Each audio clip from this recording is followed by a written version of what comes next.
I haven't looked at the stats or anything yet, but it certainly appeared that you guys played better in the second half than you did the first half. And was it Osama, the Sama factor, or was it what was said at halftime? No, I just think we made great adjustments on both sides of the ball, honestly, and I thought we gained the momentum right there at the end of the first half with the block punt, able to put a score on the board before halftime. And, I thought our kids really did a great job and our staff did a great job. We tweaked a couple things on both sides of the ball, found some areas that we needed to attack better. And again, that's part of college football. There's some things that we thought going into the game, really on both sides, not exactly what we thought, and then had to make some adjustments. So I give a lot of credit to our staff. I thought they did a great job tonight. One more thing for me, with 4 interceptions tonight, that's a ton. Can you just talk about those for a minute? Well, I when you look at when those interceptions came, I think they would all have come when we won first down, and there were times where we didn't do a great job of that tonight, but there were times where we really did a really good job of that tonight. And I think when that happened, we were able to, put ourselves in the flow of the game back into our hands and make some great plays on the ball. So great from our kids, great to make some plays. Obviously, that turnover piece is huge, and we did a great job taking care of the football tonight as well. Coach, you talk a lot about complementary football. Was that kind of what we saw on the field tonight in all 3 aspects of that? Yeah, at times. I thought there were moments where you saw us play really good football tonight. And, again, you hope with this young team to be growing forward. And I would say, again, there's great growth. I thought the ability to, all 3 phases playing really good, and yet all 3 phases at times not playing as good as we wanted to too. So the thing that's really exciting, and just I told our kids, the fact of the matter of it is we still haven't come anywhere close to what we're capable of playing. That's exciting. Yet I think there was great growth in some areas, tonight that maybe we weren't as good the week before. So again, growth from our football team. Complementary football is the way you win football games at Iowa State, and it's how we'll have to continue to do it and be better. Can you expand a little bit on the progress your youngest of young players have made over the first half of the season, particularly on the 2-play touchdown drive that was all freshmen that put you guys up 2 scores? Yeah, you can't say enough about Randy asked the question, I think, on Tuesday about what would you say about this team, right? And I think one word I said is courageous. And this group is courageous. I mean, they have come in with a purpose. They have come in, and it's not always been perfect, but they demand to get better every day. And their growth has been exponential. They've had to step into some tough circumstances, and they've done a great job. They've never flinched. And again, I would say, yes, those are great runs, but I would still tell you that, man, I think it's like Eli Sanders, the veteran, that kind of giving you great confidence along the way. I would say Steve O'Klotz's play, man, giving those guys great. So our A players, our veterans, are when we're playing our best, they're leading the way, and I think it allows those young guys to play free and to grow forward. So we're really fortunate to have great complement there right now within our football team. It's been a while since we've heard you talk about situational football, but did you get that tonight with the turnovers, the block punt, couple 4th down conversion, just big plays and big moments? Yeah, and I think as we grow forward and start to play good football, then you can get into situational football, right, and have the ability to win. And, to be a team like that with that skill and that speed, you're not going to just sit there and go toe-to-toe. And just like last week, I mean, we never had the flow of the game, in our favor. And tonight we were able to find a way to get that, and then in the second half make the right adjustments and really complement each other. But that's how you win in this conference, as we know, and you continue to see. It's wide open. You better play your A football, and you better play your best game each week. And, from our end of it, I think the growth to be able to start to dive into some of the nuts and bolts right now, especially during this stretch run, it's going to be really critical for this team. But hopefully can learn a lot and take a lot from today. What has Brendan Black continued to show you in order to become the first true freshman to start on the Iowa State offensive line in, since 2008?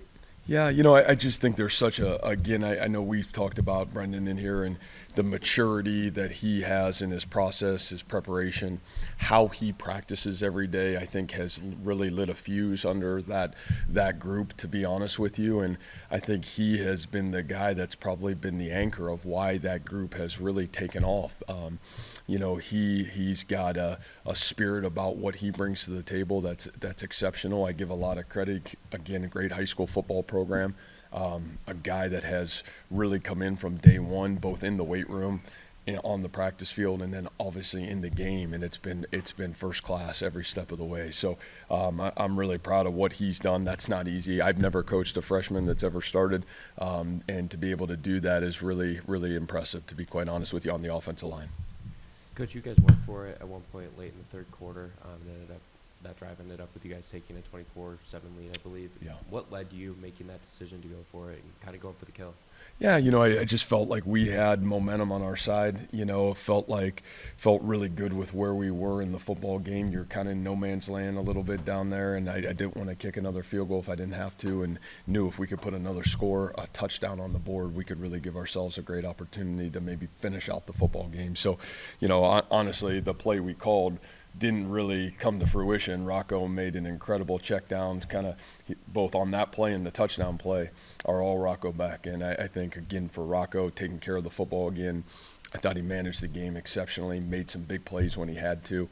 But those two plays in that drive, man, those are Rocco back. They're two kind of broken plays. He makes the great play there, and then the scramble right there. I think it's on third down, and he hits Easton. So, all credit to Rocco, to be honest. You said earlier that you feel like this team isn't close to reaching their full potential. In your opinion, what do you think the full potential of this team looks like? Yeah, I don't know. I think it's got a chance to be really special. We're at the midway point of the season, and I think this group has been it's grown every week. It continues to grow, and the great teams in college football, you can't declare them in September, and you sure can't declare them halfway through October, but they'll show up and at the end of October and November, and they're the ones that keep getting better. They get better week in and week out, and the one nice thing we got a great mix of seniors that it's really meaningful and important, and you got a lot of young guys that have a great spirit about who they are and who they want to become. So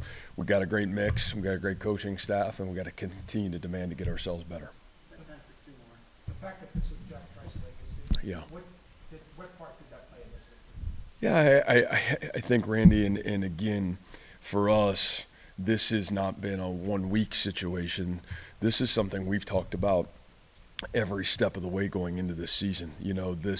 This really special year that you're celebrating, one of the most powerful figures that have ever come through this university. And again, we talk about courage, and we talk about against all odds. And here is a man that defined that for our young football team. And so obviously what an opportunity to get a great win tonight when everybody is celebrating that. But more importantly, I think what his legacy has meant to our program over the test of time, and certainly what has meant this year being such a special year for us, it's really huge. You talk about making adjustments at halftime. What were those adjustments, and how did it make a difference in the game? Well, I just think, again, the ability in the run game on both sides of the ball, if you look at what the stats were going into halftime, they weren't in our favor.